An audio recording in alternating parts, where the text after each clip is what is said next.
विद्या warriors में आप लोगों का स्वागत है। आज हम सब द्विगु समास को समझेंगे, द्विगु समास पर चर्चा करेंगे। तो द्विगु समास होता क्या है? द्विगु समास वह समास है जिसमें पहला पद यानी पूर्व पद संख्यावाची विशेषण होता है। यह बहुत ही सरल समास है, जिसको कोई समास न समझ में आता हो वह भी द्विगु को समझता है। पहला पद संख्यावाची विशेषण होता है।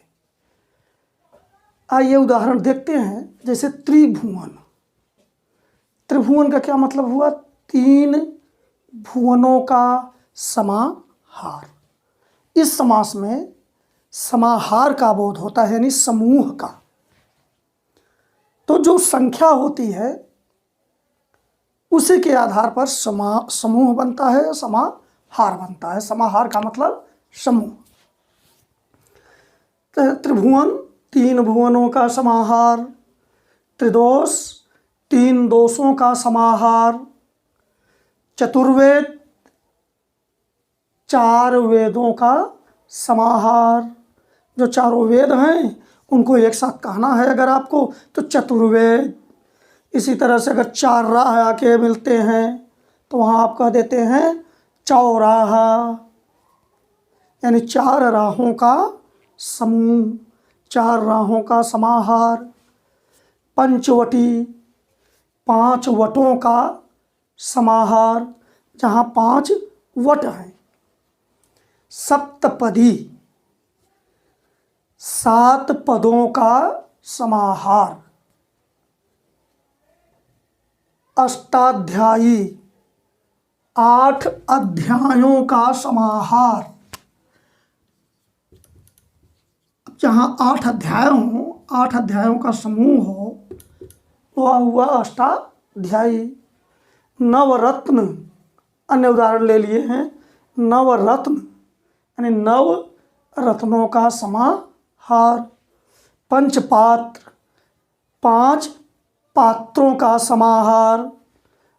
अठन्नी, अठन्नी तो आप जानते हैं ना। अठन्नी का क्या मतलब हुआ? कि उसमें आना आठ मिले हुए हैं, तो समूह बन गया आठ आनों का समाहार। नवग्रह नौ ग्रहों का समाहार। इसी तरह इस पर बहुत से उदाहरण हैं, आप उसको देख करके समझ सकते हैं। पहला पद ही आपको देखना है, वह संख्यावाची विशेषण होगा। जैसे नवरात्र नवरात्रों का समाहार। त्रिकाल तीन कालों का समाहार। इस तरह से यहाँ एक चीज़ आप ध्यान देंगे कि वैसे संस्कृत में तो प्रायः जो है यह संपूर्ण पद, जो समस्त पद बनता है वह नपुंसक लिंग में बनता है। लेकिन यहाँ हिंदी में जो है आप देखेंगे कि पुल्लिंग हो में भी या स्त्रीलिंग में भी ये बनते हैं। स्त्रीलिंग में भी आप देखिए तो। और अब पूरे पद का लिंग निर्धारण जो होगा, इस पर आप गौर कीजिए। वह अंतिम पद जो होगा यानी उत्तर पद, वो किस लिंग में है, उसी लिंग के अनुसार समस्त पद का निर्धारण हो जाता है। केवल इसमें ही नहीं, यह दरअसल कर्म, आप देखिए यहाँ विशेषण पहला पद बन रहा है। अब भले वह संख्यावाची विशेषण है इसलिए इसका एक अलग प्रकार बना दिया गया, लेकिन विशेषण का होना किसकी विशेषता है, किस समास की विशेषता है? कर्मधारय समास की विशेषता है। तो यहाँ भी विशेषण हो गया पहला पद, तो किसकी विशेषता हुई? कर्मधारय समास की। यानी द्विगु समास भी एक प्रकार का कर्मधारय समास ही है। और आपको बता चुका हूँ कि कर्मधारय समास भी तत्पुरुष का ही एक प्रकार है। यानी तत्पुरुष के ही ये दो उपभेद माने जाते हैं, कर्मधारय समास और द्विगु समास। इनके समस्त पदों का जो लिंग निर्धारण होगा वो चाहे कर्मधारय समास का हो, चाहे द्विगु समास का हो, चाहे तत्पुरुष समास का हो, समस्त पद का लिंग निर्धारण अंतिम पद जो होगा उत्तर पद, वह जिस लिंग में होगा वही लिंग माना जाता है। जैसे अगर मैं लिख दूं स्त्री रत्न,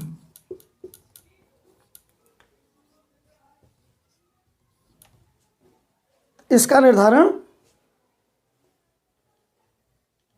रत्न के अनुसार पुल्लिंग हो जाएगा, भले यहाँ स्त्री है। तो उत्तर पद जो होता है, उत्तर पद जो होता है उसी का के अनुसार समस्त पद का लिंग निर्धारण होता है।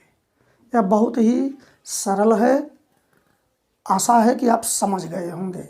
इतना छोटा वीडियो तो आप देख ही सकते हैं शॉर्ट रील की तरह, क्योंकि पढ़ाई है ना, इसमें मन नहीं लगता। मन लगता कहाँ है? वहाँ जहाँ आपका कोई काम न हो फिर भी आप व्यस्त रहें। समझिए इस बात को। यह उन्हीं चीज़ों में रुचि लेता है